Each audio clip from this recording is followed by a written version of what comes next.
So now that I've got my base map, I can begin to draw in a few features. I want to only draw features that I'm sure are correct. And I know that this area in the middle here is a volleyball pit with sand. It looks like in the OpenStreetMap it was drawn pretty accurately. So I'm just going to translate that data by highlighting it so that it's now active.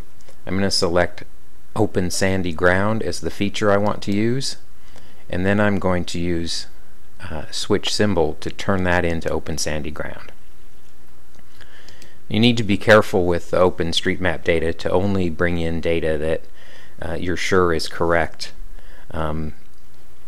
Another thing we can easily bring in is this building here. Again, we click on the symbol to highlight it. We go over and select the feature that we want to use. This is a building forbidden to pass through or over. Select that symbol and then change it. Now, sometimes you're going to have things that are not on the OpenStreetMap that you can still draw in before you go out in the field. Here's a small building. We've still got the building symbol selected, and we'll draw this.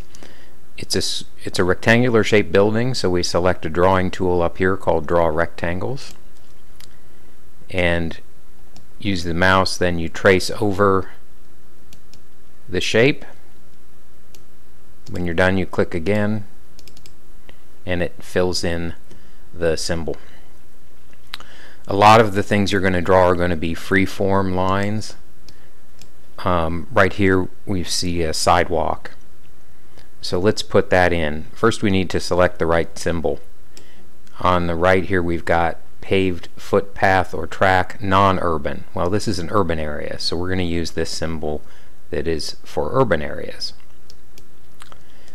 There's a tool for drawing straight lines, or paths it says, and we will use that to sketch in the symbol that the feature that we're drawing. This is a really not very good job that I'm doing here. See, it's got bends that I didn't mean to.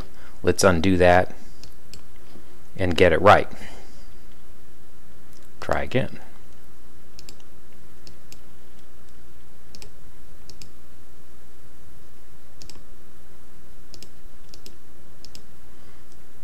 That's a little bit better.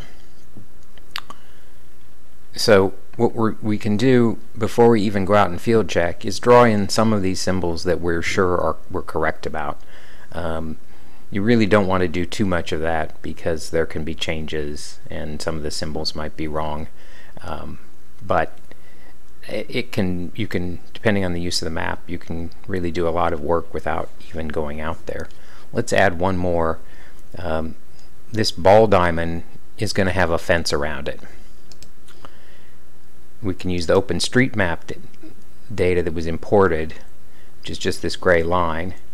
It's probably an impassable fence, and then we just change that feature. So now we've got a fence. That, we'll say that's going to be an out-of-bounds area for the orienteering, which is probably true. So we can make it an area with forbidden access. We leave this highlighted, click the symbol, and then we're going to use this tool to fill the symbol. So that works like that. Remember to save your work occasionally, and we're beginning to create the basics of a small orienteering map.